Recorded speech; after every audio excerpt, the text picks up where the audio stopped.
Bonsoir et bienvenue dans Mimi numéro 16. C'est le dernier Mimi de l'année, le magazine de l'insolite et des mondes invisibles. Bonsoir Jérôme, comment vas-tu? Toujours bien Antoine. Et toi? Bonjour tout le monde. Bien, c'est la dernière, ça y est, 16 numéros quand même. C'est incroyable, hein. Vous On a pensez pas réussi à tenir passer le aussi cap. longtemps, hein? Mais non, c'est clair, on a réussi à passer le cap des 3000. Des 3000 vues, donc là l'objectif maintenant c'est 5000 et puis 10 000 et puis 1 million. Mais voilà, en tout cas on vous remercie d'être là au rendez-vous toutes les semaines, ça nous fait vraiment plaisir. Euh, on va vous avouer que pour cette dernière, on va peut-être pas la faire de très très grande parce que c'est comme tout le monde là, c'est speed en ce moment de partout, mais on a quand même trouvé quatre infos insolites assez rigolotes. Alors non, on ne parlera pas de monsieur Brigitte Macron. Non, non, parce que de toute manière, tous ceux qui en parlent, ils sont censurés, graves, sur YouTube, donc on n'en parlera pas. On n'aura pas le temps non plus de parler de Hold ce qui est dommage, hein. J'ai commencé à le regarder, vraiment il est génial. Si vous ne l'avez pas encore vu sur les plateformes, regardez-le pendant les vacances, il est génial, il résume tout. Voilà. Très très bon film. Euh, Même meilleur que le Dup. Mais on n'aura pas le temps d'en parler non plus ce soir. Mais On non, rebondira dessus parce qu'il y a quelques petits passages dans Holden. On avait déjà parlé de ça Antoine ensemble et on voulait revenir dessus justement. ouais, on y reviendra parce qu'il y a des choses qui nous tarabusquent par rapport à une expérience qu'on a faite sur les premiers Mimi. Référez-vous ça va être le 3 ou le 4. Voilà. Mhm. On y reviendra à la rentrée en 2022. Non, on va parler d'espace. Tiens, ce soir, pour changer, Jérôme. Et je voulais vous parler de la sonde Parker. J'ai vu passer cette info cette semaine. Donc en fait, la sonde Parker, c'est une sonde qui a été envoyée par la NASA en 2018 pour étudier un petit peu le Soleil. Donc, elle fait plusieurs approches autour du Soleil. Et donc là, ils ont posté, enfin, j'ai vu sur plusieurs sites qui traitent d'astronomie, pardon. J'ai vu passer ça cette semaine, le 14 décembre, tout précisément. Bah, la NASA a annoncé que la sonde Parker avait touché le Soleil. Alors, on va se calmer un petit peu, parce que toucher le Soleil, ça peut paraître étrange pour beaucoup d'entre nous. Alors justement, moi j'ai un petit peu regardé cet article. Alors la NASA explique en fait que lors de son huitième survol autour du Soleil, donc la sonde Parker aurait pénétré la partie supérieure de l'atmosphère du Soleil. Voilà, ce qu'on appelle la couronne, hein, ce qu'on distingue lorsque il y a des éclipses, par exemple, on distingue la couronne, cette immense couche parce qu'elle fait plusieurs milliers et milliers de kilomètres, et donc la sonde Parker serait rentrée dans cette couche. Voilà, et elle aurait envoyé des photos qu'elle a prises lors de cette entrée. Alors, on distingue plein de filaments. Alors, les filaments, les techniciens et les chercheurs de la NASA nous expliquent en fait, c'est tous ces fameux rayons plasmiques qui sont éjectés du Soleil. Voilà, les fameux rayons mortels que notre bouclier, grâce à à la magnétosphère autour de la Terre, nous protège. Et donc, alors, moi, j'ai été très surpris de cette annonce.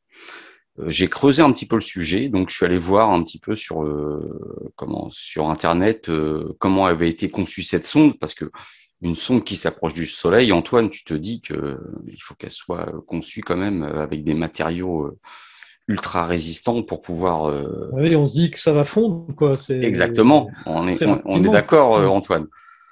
Donc, bah, j'ai regardé un petit peu. Moi, quand je suis tombé sur Wikipédia, il parle de cette sonde Parker.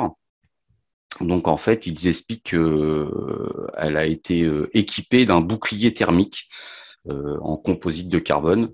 Et ce bouclier qui fait 2,3 mètres de diamètre peut supporter une température maximum de 1650 degrés, Antoine. Alors là, moi, il y a quelque chose que je comprends pas. Parce que lorsque j'ai un petit peu regardé ces différents postes de la NASA, et justement ils expliquent que la sonde a pénétré la partie supérieure de l'atmosphère du Soleil. Eh bien, lorsqu'on cherche un peu en astronomie, on se rend compte que cette couronne, hein, elle a des zones qui peuvent s'élever à 2 millions de degrés Celsius, Antoine. Donc là, il va falloir que la NASA m'explique comment une sonde avec un bouclier thermique qui peut supporter une température maximum de 1650 degrés peut naviguer dans des zones de cette couche du Soleil dans lesquelles on peut atteindre 2 millions de degrés. Et en plus, nous renvoyer des images. Voilà. Si c'est à moi que tu poses la question, je te répondrai pas. Hein, c'est pour ça. Alors, je suis pas complotiste, hein, mais on est tous d'accord qu'il y a quand même des choses assez douteuses au niveau de la NASA hein, depuis très longtemps. Ah, il y en a toujours eu, voilà. Donc, est-ce que ils ont réellement envoyé une sonde? Est-ce que c'est une simulation pour faire croire qu'on explore notre espace proche? Non, effectivement, la NASA, de toute manière, nous envoie toujours, nous restitue toujours des images qui sont trafiquées, qui sont retouchées. D'ailleurs, dans un des Générations Cité d'Or, Peter Knight, qui nous avait envoyé justement des photos, je ne sais plus si c'était de la Lune ou de Mars, ah si, c'était de Mars, où tu sais, le fameux visage de Mars, où finalement...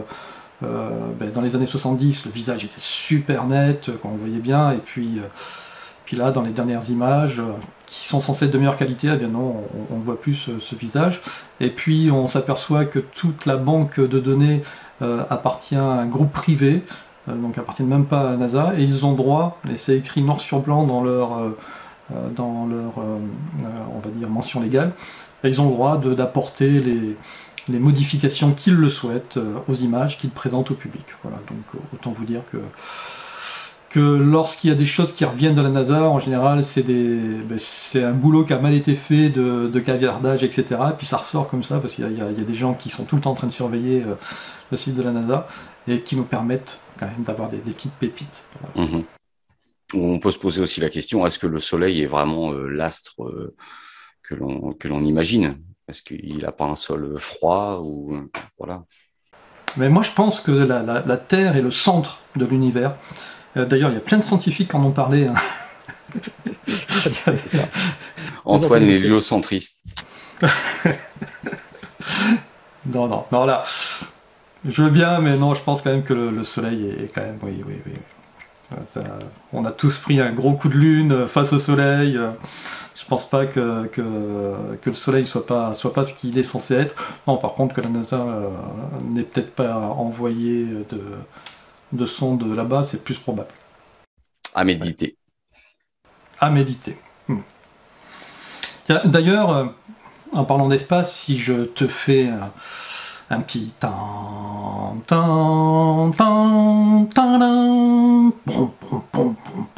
Le Milan, l'Odyssée de l'espace.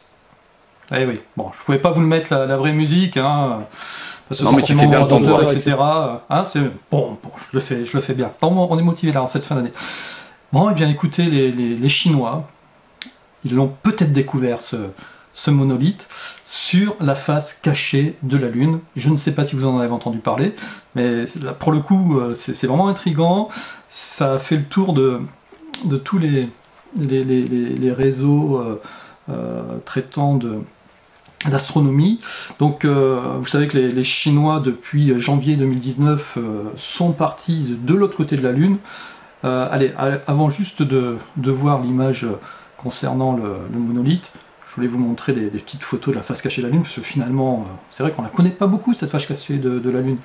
Donc là, ça a été tourné par la sonde chinoise. C'était les premières images lunaires montrant cette face cachée.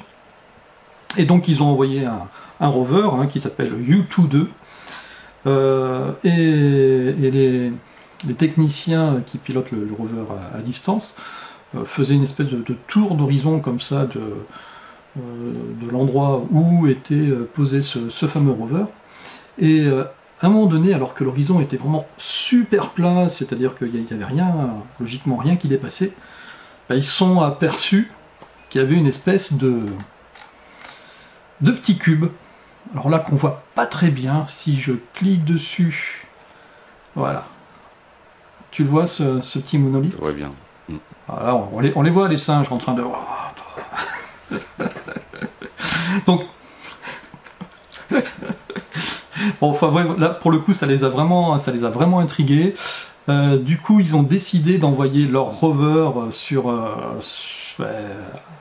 place, à proximité, en direction de ce cube. Alors les Chinois ils appellent ça la cabane mystérieuse. Il faut 2 jours lunaires pour y arriver, mais ça correspond à 2-3 mois terrestres. Donc on n'aura pas de nouvelles de ce cube avant 2022. Mais on va suivre l'affaire parce que moi ça me titille. Là, assez étrange. Ah, alors, voilà, on le voit bien sur l'horizon, c'est pas du tout naturel. Alors bien sûr, il y a des hypothèses. Hein, c'est un éjecta de météorites qui se serait formé comme ça. Ouais, c'est quand même bien rectangulaire. Hein. On sait que la nature ne sait pas fabriquer des formes avec des arêtes, des formes rectangulaires comme ça. En général, bon si, alors vous allez me dire, on peut en trouver dans des montagnes, etc. Mais en général, la nature préfère les formes rondes. Voilà. Donc, en espérant aussi que c'est pas des E.T. qui aient planté une tente et puis d'ici à ce qu'ils y arrivent, ils aient tout démonté, ils soient partis. Oui, parce que voilà, 2 mois. Ils ont le temps de voir venir la bête. Donc voilà, c'était à suivre ma petite news sur la face cachée de la Lune. En plus, ça nous permettait de montrer cette face, on la voit pas si souvent. Voilà, c'est intriguant. Et puis, alors, comme on est sur les chapeaux de roue ce soir, je sais pas si vous avez remarqué, là, on enchaîne. On attaque directement sur la 3e news. Jérôme, qu'est-ce que c'est? Qu'est-ce que c'est cette news? Bah, j'ai vu passer ça Qu'est-ce que c'est que cette semaine et en fait, ça m'a fait penser à beaucoup d'autres choses. Donc en fait, c'est une petite vidéo sur laquelle je suis tombé où moi j'ai déjà entendu parler des personnes qui faisaient du tuning sur des voitures, mais il y a aussi des personnes qui font un type de tuning, c'est de mettre le maximum de son dans leur voiture. Hein, et j'avais déjà vu des concours, ils sont obligés de blinder les fenêtres, rifter tout sur la voiture. Tellement c'est puissant, tellement il y a du son à l'intérieur hein, pour pas que les vitres explosent. Et là, ce monsieur, apparemment, il a un gros son parce qu'au début de la vidéo, on voit les câbles passer au sol de la voiture. Et il met une espèce de musique électronique avec des vibrations très spéciales. Et voilà, je vous laisse découvrir ce qui se passe. On voit très nettement la vitre de la portière qui ondule carrément. Sans casser, hein, et même le montant métallique de la voiture, vous voyez les ondulations. Alors il fait un peu le tour de sa voiture, hein, vous allez voir aussi il y a le rétroviseur, la portière, c'est assez impressionnant. Et moi ça m'a rappelé des vidéos que j'ai vues il y a très longtemps par rapport justement à l'utilisation du son. Ce qui pourrait nous donner une réponse par rapport à la conception de certains monuments antiques que l'on retrouve un petit peu partout sur la planète. Et on s'est toujours posé les questions du pourquoi et surtout du comment ont-ils fait. Comment ont-ils fait pour mettre en place des blocs de plusieurs dizaines, voire centaines de tonnes. Et j'étais tombé aussi sur cette vidéo, je ne sais pas si tu peux la partager, Antoine. En fait, on voit des rochers posés sur des gros caissons. Et lorsque on devine que dans ces caissons, il doit y avoir des immenses enceintes, enfin quelque chose qui sort un son assez puissant. Et en utilisant certaines fréquences, on voit justement ces pierres se mettre à léviter.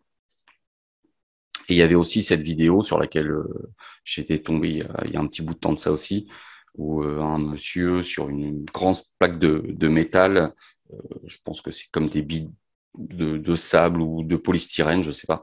Et sous cette plaque métallique, il y a aussi une enceinte, et en jouant sur la fréquence, sur le niveau hertzien du son, plus il augmente, plus ça forme des dessins géométriques complètement différents. Il passe à un moment à un stade supérieur au niveau du Hertz et ça recrée un dessin encore différent.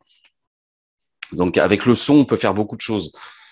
Notamment là, sur la première vidéo de ce monsieur qui fait du tuning avec sa voiture, on se rend compte que ça peut même déformer les objets. Ouais, complètement, ouais. C'est ce que nous rappelle le récit biblique de Jéricho, hein, les fameuses 7 trompettes de Jéricho, où les Israélites font le tour, 7 fois le tour de la cité qui est réputée pour être inexpugnable. En tout imprenable. Cas, voilà, imprenable. Hein. Et donc ils font le tour comme ça. Je crois que ça dure. Je me demande si c'est pas 7 jours d'ailleurs. C'est 7 fois le tour ou 7 jours, je sais plus. C'est ça. Et les murailles tombent. En soufflant dans des trompettes. Dans des trompettes, voilà. Et c'est pareil, je crois me rappeler que les militaires, lorsqu'ils traversent des ponts, ont pour instruction de ne pas traverser le pont au pas cadencé. Voilà, parce qu'il s'est avéré qu'en traversant les ponts au pas cadencé, bien pareil, ça faisait, alors pas tout le temps je suppose, ça faisait écrouler les ponts. Voilà. Donc oui, de toute manière, le son est en réalité plus destructeur que ne serait-ce qu'une explosion. Dans une explosion nucléaire, effectivement, l'impact va détruire sur un petit rayon autour de l'impact à cause de la chaleur. Et après, c'est surtout la déflagration et l'onde de choc qui va se répandre. Provoquée par le son. Ouais, provoquée par le son et par la pression finalement sur l'air qui va tout shooter. Donc, ouais, c'est vraiment sympa cette petite vidéo. Non, puis moi je pense qu'il y a vraiment des grosses pistes à explorer de ce côté-là. Par rapport à la matière et le son, comme j'en parlais, hein, je pense qu'on pourrait trouver des explications par rapport à certaines constructions mégalithiques. Tout à fait. Dans le dernier numéro de Génération Cité d'Or, excusez-moi de faire un peu d'auto-promo, le numéro 8 là, qui sort, là, ça y est, c'est bientôt, c'est très bientôt, eh bien, les Atlantes, visiblement, maîtrisaient toute cette capacité, on va dire, technologique liée au son, pour pouvoir, eh bien, comme tu le disais tout à l'heure, déplacer des objets, pour pouvoir découper de la matière, etc. Alors, vous me direz, mais on n'a aucune trace, comment on le sait, etc. Donc forcément, ce sont des médiums, des personnes ayant fait des hypnoses régressives qui nous ramènent ce témoignage, mais ça reste intéressant, surtout quand c'est recoupé par des personnes qui ne se connaissent pas à travers le monde, et puis finalement qui voient et ressentent la même chose. Voilà. Bon, mais Jérôme, ça y est, c'est la dernière news de l'année. Ouais, c'est une news pas piquée des verres. Ouais. Est-ce que tu connais le Bitcoin ? Bien sûr. Je suis pas très confiant, mais je connais. C'est vrai. T'as jamais été tenté d'ailleurs d'en acheter ? Non. Même si je sais que les premiers acquéreurs de Bitcoin sont peut-être aujourd'hui millionnaires, parce que je sais plus la cote du Bitcoin aujourd'hui, mais par rapport au prix de base, c'est multiplié par... C'est ça. D'ailleurs, je fais une petite parenthèse, il y a un garçon comme ça qui a acheté des bitcoins au tout début. Ils avaient stocké sur son ordinateur, et puis le ballot, il a balancé son ordinateur dans une décharge.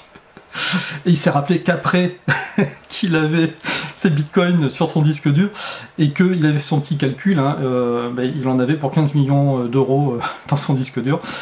Sauf que la municipalité ne veut pas faire de travaux pour pouvoir rechercher son PC qui doit être sous des tonnes et des tonnes d'immondices. Voilà, c'était ça. Donc, c'était la boulette. Oups. Donc là, non, eh bien écoute, on va pas parler du Bitcoin, mais d'une autre crypto-monnaie qui va peut-être t'enrichir, Jérôme.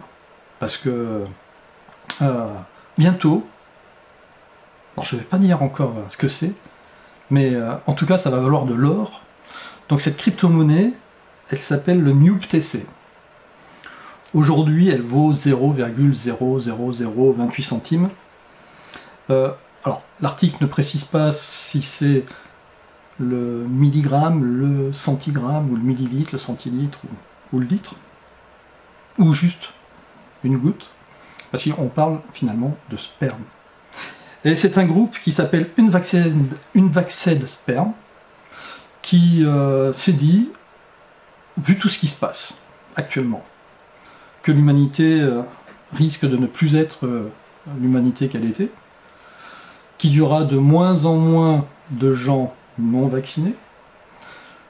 Finalement, les gens non vaccinés vont détenir en eux de l'or en barre, que ce soit au niveau de leurs spermatozoïdes ou au niveau de leurs ovules, parce qu'ils vont devenir la race, entre guillemets, pure. Il ne voyait rien d'arien là-dedans, mais ils auront donc cette pureté de leur ADN qui n'aura pas été, selon donc certaines thèses d'antivax, qui n'aura pas été muté, transformé par ce qu'ils essayent de nous injecter à travers ce vaccin.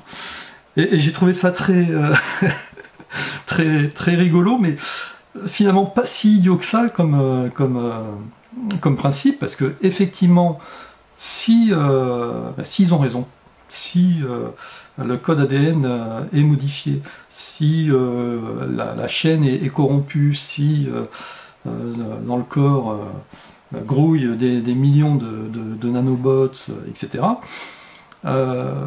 eh bien, l'humanité qui restera non infectée par, non pas le virus, mais par ce qui est censé le soigner, eh bien, ça va devenir des objets rares. En tout cas, ils vont détenir en eux un capital qui va aujourd'hui se monnayer à 0,00028 centimes. Donc effectivement, c'est que dalle. Mais dans 5 ans, dans 10 ans, hein, qu'est-ce que t'en penses? Ah, écoute, ça expliquerait pourquoi on appelle les testicules des bourses. Et voilà, c'était... Je n'avais pas osé la sortir, mais effectivement, Bah, c'est logique, voilà. Donc, c'est logique, vous avez de l'or dans le caleçon. Toutes les messieurs, personnes qui nous écoutent, ou tous ces mesdames. messieurs qui ne se sont pas fait vacciner. Voilà. On va les Donc, ben maintenir au moi, chaud, Antoine, hein, du coup. bah non, surtout au froid. Ah, ou au froid. Bah, ouais, bah, il va falloir les congeler là, parce que voilà, c'est. Non, mais il faut. Ouais, il va peut-être falloir investir dans une banque. Donc voilà, donc ils sont en train de créer une OAC, une organisation autonome décentralisée, qui va permettre de donner un peu des axes d'instruction pour dire bon bien vous allez pouvoir investir grâce à vos Noob TC sur tel organisme, tel groupe, etc. Ils ont même pensé à un Tinder, un pure Tinder, ah oui, une espèce de Tinder de rencontre entre gens non vaccinés. Il va peut-être y avoir une espèce d'évolution de la société assez surprenante à laquelle on ne s'attendait pas. Je ne sais pas ce que tu en penses. Il y a un film qui est sorti il y a pas très longtemps, justement. Je crois que l'histoire, c'est ça, c'est qu'il n'y a plus un seul homme sur Terre. Et il n'y a plus que des femmes et il C'est tombe ça. sur un homme. Et là, le pauvre, quoi. Le pauvre, même pas, je l'ai vu, alors, il n'est pas terrible, hein, il est sur Disney+, je crois, c'est une série de 10 épisodes. Il y a un homme et un singe, un capucin, qui ne sont pas morts, et tous les autres sont morts. Bon. Il a une Ça grosse aurait pu être un mission sur les scénario épaules. sympa, mais... Oui, bah, même pas. Même pas. Même pas. Parce qu'il est amoureux, donc il s'en fout. Ah ouais. Donc, ouais. En tout cas, voilà, c'était l'info vraiment surprenante. Donc, Unvaxxed Sperm qui a lancé le New TC. Et donc, on verra ce que ça donne si effectivement on détient une richesse en nous ou pas. Genre, bon, ben voilà, petit bilan de cette année 2021. Bah, moi, Qu'est-ce qu'on j'étais aura très retenu? content de faire ces émissions avec toi, Antoine. On va essayer de faire une petite spéciale pour Noël fin d'année, comme on en avait parlé, en extérieur. On Hmm. va voir ensemble quel lieu Et des insolite on projets peut vous aussi faire découvrir. Et des projets sur 2022 aussi, Jérôme. Et des projets sur 2022, oui. Je vais ouvrir ma chaîne YouTube qui s'appellera Horus. Voilà. Et Ouais. donc, on en reparlera Bon. ensemble, Antoine. Ensemble, voilà, ensemble et en son temps, mais en tout cas, de belles choses en perspective. Et puis, eh bien, moi de mon côté, on continue à développer Génération Cité d'Or. D'ailleurs, on a un petit projet concernant Génération Cité d'Or. Je lance un appel pour le numéro 10. On souhaiterait faire un spécial Tolkien et puis monde fantastique. Donc si vous êtes passionné par l'univers de Tolkien, si vous êtes un auteur ou si vous avez des théories, il y a plein de théories aussi qui tournent autour du sujet, n'hésitez pas à me contacter. Donc vous savez, vous avez notre adresse qui se trouve dans la description de la vidéo, le journal des BN, des bonnes nouvelles @gmail.com. Et puis voilà. Et puis nouveauté aussi de ces vidéos, grâce à Anonymous, je crois qu'il s'appelle. Les vidéos maintenant sont chapitrées. J'ai trouvé comment on fait. Voilà, comme ça, s'il y a des sujets qui vous intéressent pas, vous passez au suivant et ça vous permet de ne rien louper de cette merveilleuse émission qui s'appelle Mimi, le magazine de l'insolite et des mondes invisibles. Et bien voilà, on n'a plus qu'à vous souhaiter de passer de très bonnes fêtes, soyez prudents, amusez-vous bien, profitez-en. On espère que 2022 sera... Ça peut être que meilleur, non, ça peut être pire aussi. Bon, on n'en parle pas. On verra à la rentrée. On part sur de bonnes ondes, Antoine, pour 2022. Ok. Merci, bonne soirée à tous, merci Jérôme, grosse bise et puis à très bientôt. Bonne fête de fin d'année à tous. Ciao.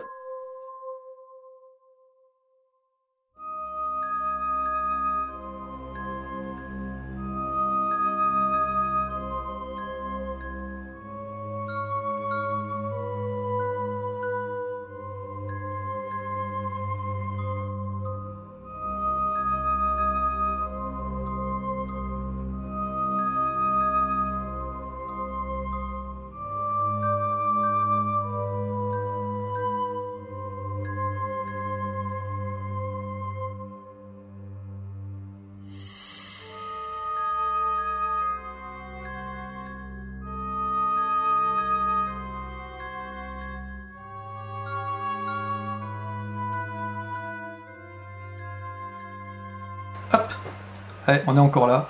Allez, on voulait vous faire une toute petite surprise, un dernier petit cadeau, parce que c'est Noël, pour cette dernière émission de l'année. C'est mon ami Valerio Le Liange, avec qui on a monté Miasme TV à ses tout débuts, qui m'a fait faire une spéciale dédicace avec un petit groupe fort sympathique. J'espère que vous allez apprécier. C'est un clin d'œil aux mystérieuses Cités d'Or, à Génération Cité d'Or, il y a tout ce qui nous entoure. Passez de très bonnes fêtes de fin d'année. Merci Val, c'était un super cadeau. Ciao, ciao, à bientôt. Cité d'Or. Spéciale dédicace à toi, Antoine. Cette chanson de vieillesse avec le jingle qui va avec. Peggy 38.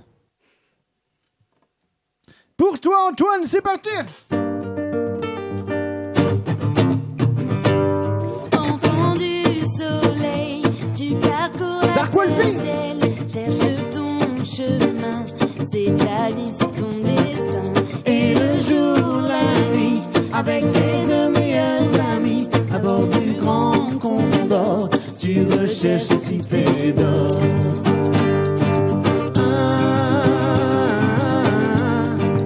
Estebanía, ta ole cités d'or.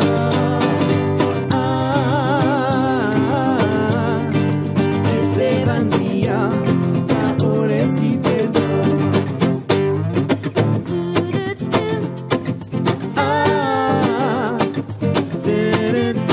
Les cités d'or. Captain dans les fouets. Merci pour les bibis. Les cités d'or. Enfant du soleil, ton destin est sans pareil, L'aventure t'appelle.